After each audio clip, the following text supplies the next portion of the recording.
आशा करते हैं आप लोग बहुत ही अच्छे होंगे और आप लोगों की तैयारी भी काफ़ी अच्छी चल रही होगी। तो दोस्तों आज के अपनी इस वीडियो में हम सीएसएस के बारे में डिस्कस करेंगे जो UP polytechnic first semester CS एवं आईटी ब्रांच सभी के लिए है। ठीक है, तो ये आज का हमारा टॉपिक क्या है, सीएसएस। सीएसएस के बारे में हम ज़्यादा से ज़्यादा डिस्कस करेंगे। सीएसएस क्या होता है, ठीक है, कि सीएसएस क्या होता है, व्हाट इज सीएसएस, सीएसएस क्या होता है, सीएसएस के कितने प्रकार होते हैं और सीएसएस की खोज किसने की।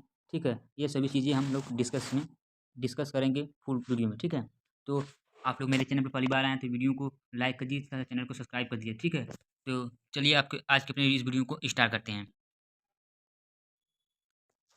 तो सबसे पहले इंट्रोडक्शन देखेंगे। ये हमारा अध्याय कौन सा है, ये अध्याय हमारा थर्ड है, यानी कि यूनिट नंबर थर्ड है हमारा सीएसएस। तो सबसे पहले आप लोगों को ये क्वेश्चन फिक्स रहेगा पेपर में कि जिस पार्ट से, यानी कि जैसे ये एचटीएमएल का पार्ट नंबर 1 था, ये एचटीएमएल क्या है। ठीक है, तो ये क्वेश्चन फिक्स है कि एचटीएमएल क्या है, एचटीएमएल में टैग कितने प्रकार के होते हैं, ये सभी क्वेश्चन फिक्स हैं। ठीक है, उसी प्रकार सीएसएस से जब क्वेश्चन पूछेंगे तो सबसे पहला क्वेश्चन यही होगा हमारा कि सीएसएस क्या होता है, सीएसएस के कितने प्रकार होते हैं, उसके कौन कौन से टैग हैं। ठीक है, तो चलिए स्टार्ट करते हैं। तो देखिए दिया है सीएसएस। सीएसएस एक सिंपल डिजाइन लैंग्वेज है, यानी कि जो हमारा सीएसएस है एक सिंपल डिजाइन लैंग्वेज है जिसका यूज कर हम अपने वेब पेज को के text bar, colour, font size, background image, style इत्यादि को आसानी से कंटेंट कर सकते हैं। यानी कि जो हमारा सीएसएस होता है एक सिंपल डिजाइन लैंग्वेज है, यानी कि सीएसएस को यूज करना काफ़ी आसान होता है और सीएसएस की सहायता से हमारा जो टेक्स्ट होता है टेक्स्ट को काफ़ी अट्रैक्टिव बना सकते हैं और उसका बैकग्राउंड चेंज भी कर सकते हैं। बैकग्राउंड के लिए बीजी कलर का प्रयोग किया जाता है। ठीक है, तो ये सभी चीज़ें होती हैं सीएसएस में। ठीक है, और सीएसएस आगे क्या दिया है, सीएसएस एचटीएमएल में जोड़ा गया न्यू फीचर है, यानी जो हमारा सीएसएस होता है वह एचटीएमएल में जोड़ा गया न्यू फीचर है। ठीक है, और ये एचटीएमएल में वेब पेज का कंटेंट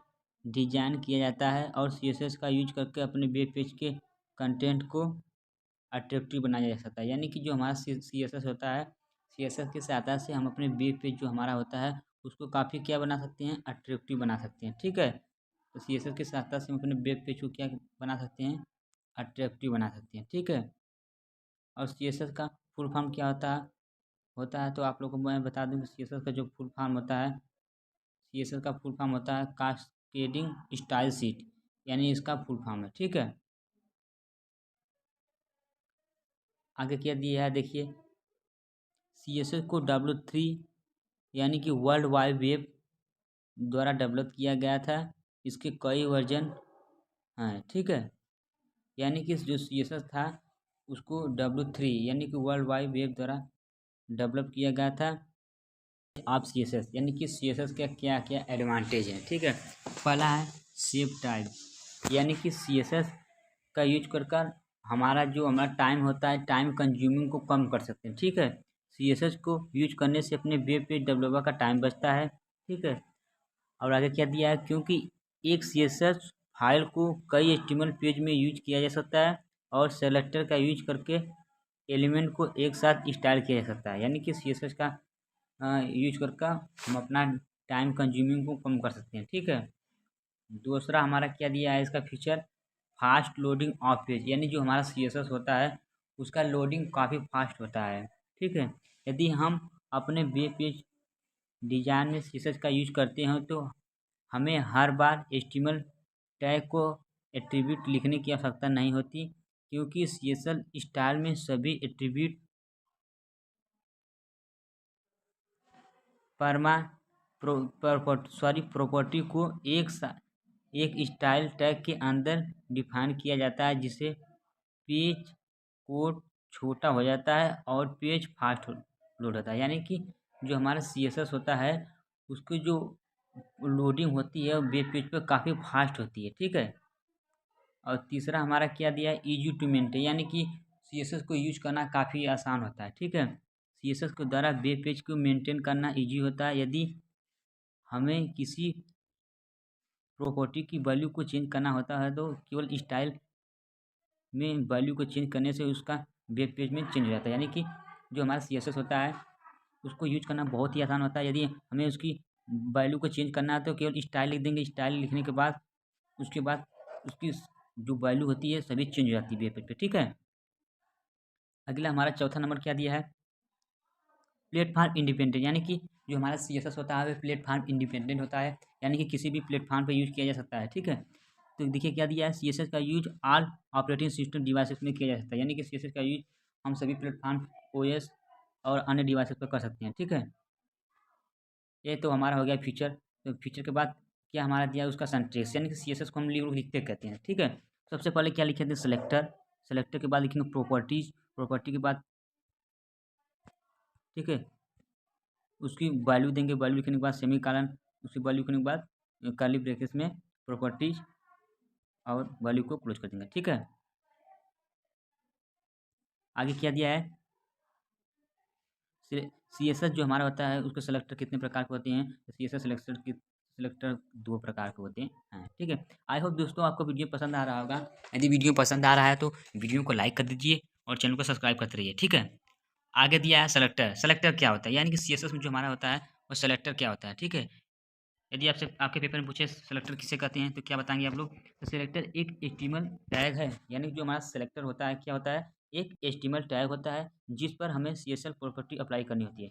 CSS यानी कि सेलेक्टर जो हमारा होता है एक HTML टैग होता है जिस पर हम अपनी CSS की प्रॉपर्टी को अप्लाई करते हैं। ठीक है। दूसरा क्वेश्चन पूछ दे कि प्रॉपर्टीज क्या होती है। ठीक है।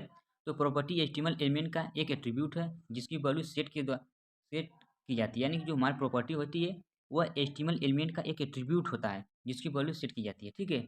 जो हम वैल्यू सेट करते हैं वो हमारी क्या होती है, प्रॉपर्टी होती है। और जो हमारा उसके बाद क्या दिया था, सेलेक्टर। सेलेक्टर क्या होता है, जो ये HTML एलिमेंट का एक टैग होता है उसे हम सेलेक्टर कहते हैं। ठीक है। ये तो ये दोनों क्वेश्चन आप लोग को वेरी वेरी इंपॉर्टेंट है, 7 नोट में आप लोग को पूछ सकता है। ठीक है। तो आप लोग ध्यानपूर्वक इसको पढ़ लेंगे। ठीक है। तो अगला हमारा क्या टॉपिक दिया है, टाइप ऑफ सिलेक्टर। यानी कि सिलेक्टर के कितने प्रकार के टाइप होते हैं। ठीक है। ये क्वेश्चन बहुत ही इंपॉर्टेंट है, आपके पेपर में 5 मार्क्स को देखने को मिलेगा। ठीक है। तो पहला क्या दिया, एलिमेंट सेलेक्टर। दूसरा ग्रुप सिलेक्टर। तीसरा यूनिवर्सल सेलेक्टर। और चौथा ID सेलेक्टर। और पांचवा क्या दिया है, क्लास सेलेक्टर। ठीक है। चलिए सभी के बारे में डिस्कस कर लेते हैं बारी से बारी। ठीक है। तो एलिमेंट सेलेक्टर क्या होता है, एलिमेंट सेलेक्टर यानी कि आप लोगों को नाम से ही पता चल रहा होगा कि एलिमेंट सेलेक्टर है। यानी कि जब किसी एलिमेंट को सिलेक्ट करना होता है तो हम एलिमेंट सेलेक्टर का प्रयोग करते हैं। ठीक है। यदि आपके पेपर में इस तरह पूछे तो आप लोग बना कर भी अपने से लिख सकते हैं। ठीक है। तो देखिए क्या लिखा है, जब किसी HTML डॉक्यूमेंट के किसी एलिमेंट को स्टाइल देना होता है तो वहाँ पर एलिमेंट सेलेक्टर का प्रयोग किया जाता है। ठीक है। यानी कि यदि आपको HTML में किसी भी जो हमारा एलिमेंट होता है उसको स्टाइल देने के लिए एलिमेंट सेलेक्टर का प्रयोग करते हैं। ठीक है। और उसका सेंटेंस कैसा होगा। ठीक है। तो आप लोग को बता दें कि जो उसका सेंटेंस होगा उसके बाद पैराग्राफ लिखेंगे। पैराग्राफ के लिखने के बाद उसके बाद कर्ली ब्रैकेट्स लिखेंगे। उसके बाद साइज लिखेंगे। उसके बाद आप लोग उसकी वैल्यू पिक्सल में दे सकते हैं। ठीक है। ये हमारा लिखने का सेंटेंस हो गया। उसके बाद आप लोग हेडिंग भी दे सकते हैं, जैसे यहाँ पर H1 हेडिंग दिया गया है, उसमें कलर लिखा, कलर लिखने के बाद रेड लिखा गया। ठीक है। तो ये हमारा एलिमेंट सेलेक्टर को लिखने का तरीका होगा। ठीक है।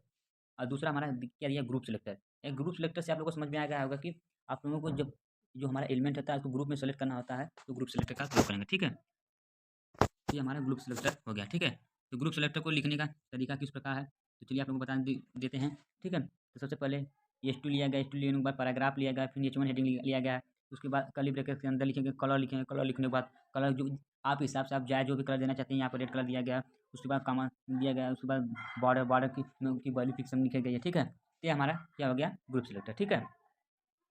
और तीसरा हमारा क्या दिया, यूनिवर्सल सेलेक्टर। ठीक है। तो यूनिवर्सल सेलेक्टर क्या होगा, जब किसी HTML के डॉक्यूमेंट को एक साथ स्टाइल देना होता है तब यूनिवर्सल सेलेक्टर का प्रयोग किया जाता है। यानी कि जब जो हमारा HTML होता है उसको एक साथ क्या देना होता है, स्टाइल देना होता है। ठीक है। ध्यानपूर्वक देखिए, जब जो हमारा HTML होता है उसको एक साथ क्या देना होता है, स्टाइल।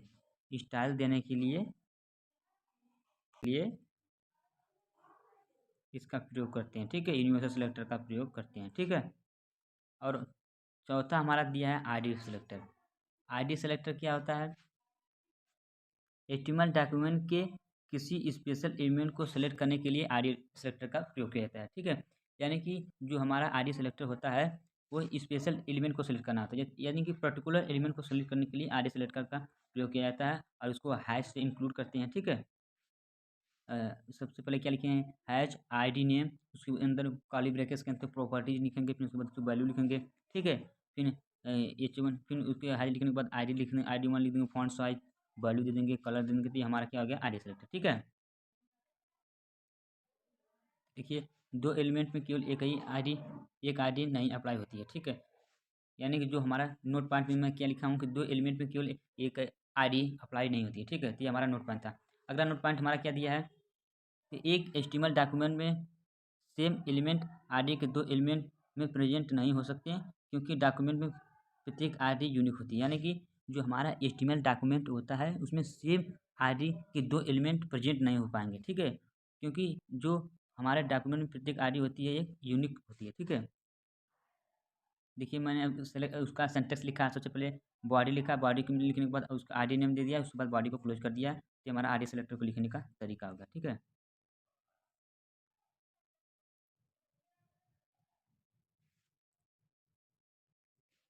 और अगला हमारा लास्ट सेलेक्टर कौन सा दिया है, क्लास सेलेक्टर। क्लास सेलेक्टर क्या होता है, जब किसी एचटीएमएल डॉक्यूमेंट में एक साथ कई एलिमेंट पर सेम प्रॉपर्टी दे को अप्लाई करना होता है। यानी कि जो हमारा एचटीएमएल होता है